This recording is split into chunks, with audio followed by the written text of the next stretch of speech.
et surtout que vos lectures sont belles et révolutionnaires. Je suis Nick Landel-Swap, si c'est la première fois que vous passez par là. Ici, c'est ma chaîne Les Lectures de Nick. J'ai une page Facebook qui porte le même nom, Les Lectures de Nick. Nous parlons principalement de la lecture de la littérature chrétienne.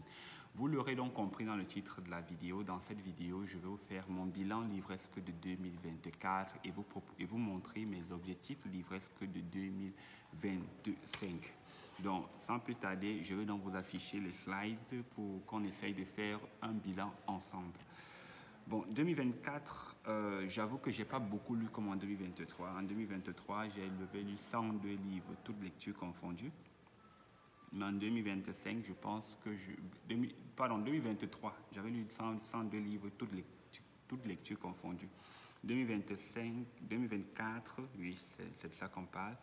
Je suis à environ 77 livres, toutes lectures confondues. Mais la littérature chrétienne, nous sommes à 49 livres. Maintenant, quand on affiche le diagramme, comme on voit là, le nombre de livres lus, malheureusement, j'ai perdu mes comptes rendus de janvier. Donc, je ne voulais pas spéculer. C'est ça que j'ai mis 0 en janvier.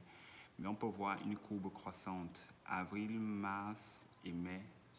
Mars, avril, mai sont les mois où j'ai sensiblement lu seulement 3 livres. Pourquoi 3 livres? Parce que je lis plusieurs livres en même temps et parfois il y a des livres plus volumineux que d'autres. Donc c'est possible que pendant les 3 mois-là, il y avait des livres volumineux que je n'ai pas fini. Donc en bref, c'est ça l'évolution de ma courbe de lecture. Il n'y a qu'en août que j'ai vraiment lu, j'ai beaucoup plus lu que la moyenne. On peut voir que j'ai lu 7 livres sur le diagramme. La répartition par auteur, on peut voir que j'ai lu les livres du professeur Zacharias Stanifron, qui était 37% de mes lectures, les livres de Dak et One Mills qui ont constitué 10% de mes lectures, les livres du pasteur Théodore Ndossé qui ont composé 13% de mes lectures, bon, les autres auteurs qui ont constitué 40% de mes lectures. La prochaine slide va nous montrer les 2 langues dans lesquelles j'ai lu. J'ai lu en anglais et j'ai lu en français. Bon, en français, j'ai lu environ 28 livres et en anglais, je suis à environ 13 quand on voit un peu le diagramme là. Cette slide parle des autres lectures. J'entends quoi par autres lectures? Autres lectures, c'est parce que j'ai lu les livres comme La croisade de prière de 2024, qui était, malheureusement, je ne l'ai même pas affiché ici, là, qui était 446 pages. Bon, j'ai fini de la lire, mais je n'ai pas envie de considérer cela comme une littérature chrétienne. J'ai lu Le Camp des Agneaux, qui était environ 16 pages. J'ai lu Le Camp de la Fondation, qui était de 62 pages. J'ai lu Le Camp des Leaders, j'ai lu environ 200 pages, mais je n'ai pas encore fini Le Camp des Leaders, donc je suis toujours en train de lire dessus. Ok, maintenant quelques réalisations de 2024. En 2024, on a fait 43 vidéos Booktube. J'avoue que c'était l'année la plus prolifique du point de vue des vidéos. Je n'ai jamais fait autant de vidéos en une année. Vraiment, je bénis le Seigneur pour cela. Peut-être parce qu'il nous a donné beaucoup de connexions Internet illimitées maintenant. Donc, j'ai fait 43 vidéos en 2024. J'ai fait 10 projets de livres. Donc, 10 projets de livres. Donc, en fait, je suis en train d'écrire 10 livres, dont 5 que j'ai achevés et qu'on a acheminé vers l'impression. Bon, on a fait des centaines de partages de livresques dans les groupes WhatsApp. Les partages de livresques, c'est parfois des extraits ou bien des citations qu'on partage dans les groupes WhatsApp. Bon, ce sont aussi les mêmes centaines de partages de livresques qu'on a fait sur Facebook et des centaines de visuels. Les visuels sont des citations que je monte en vidéo. Vous avez assurément vu ça en images, les lectures de Nick. Bon, en 2024, on a aussi donné des conseils livresques, que les gens nous contactent parfois, j'ai envie de lire tel livre, même moi je fais un programme de lecture, j'ai cherché tel livre, ainsi de suite.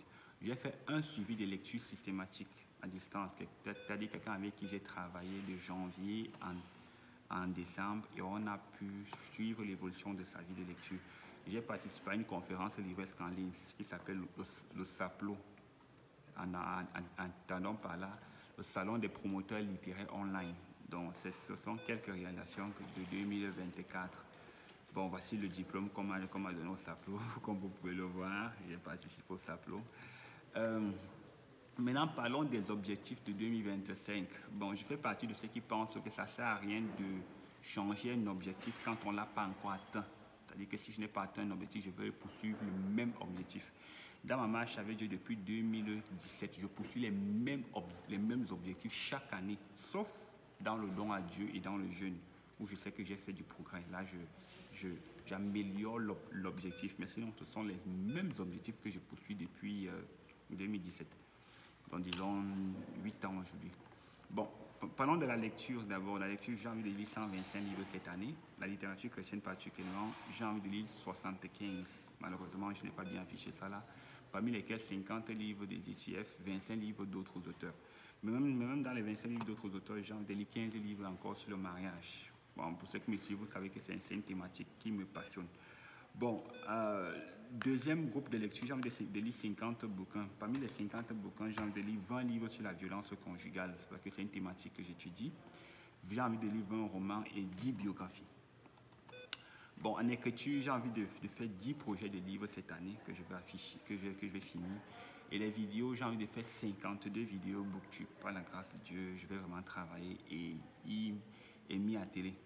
Bon, je vais fonder un club de lecture avec 12 personnes que je vais vraiment suivre systématiquement de bout en bout, c'est-à-dire que de janvier en décembre, que nous lisions, que nous fassions des résumés, que nous réfléchissions aux lectures, que nous engageons notre intellect de manière à ce que cela puisse produire quelque chose. Bon, j'envisage aussi participer au salon des livres en ligne. Bon, parce que moi, je ne voyage pas pour les événements livresques. Bon, du moins, jusqu'ici, j'envisage de participer aux événements livresques en ligne. Bon, en fait, c'est tout ce que je peux dire par rapport à mon bilan et mes objectifs livresques de 2025. En attendant, je ferai une prochaine vidéo dans laquelle je vais présenter mes 10 meilleures lectures de 2024. Ce ne sera pas vraiment pour maintenant, parce que je suis encore vraiment en train d'essayer de...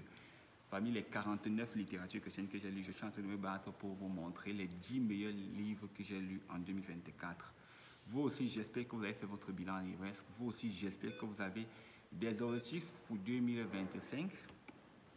Rendez-vous dans la semaine prochaine pour une nouvelle vidéo. En attendant, que le Seigneur nous bénisse et surtout que vos lectures soient belles et révolutionnaires. Merci.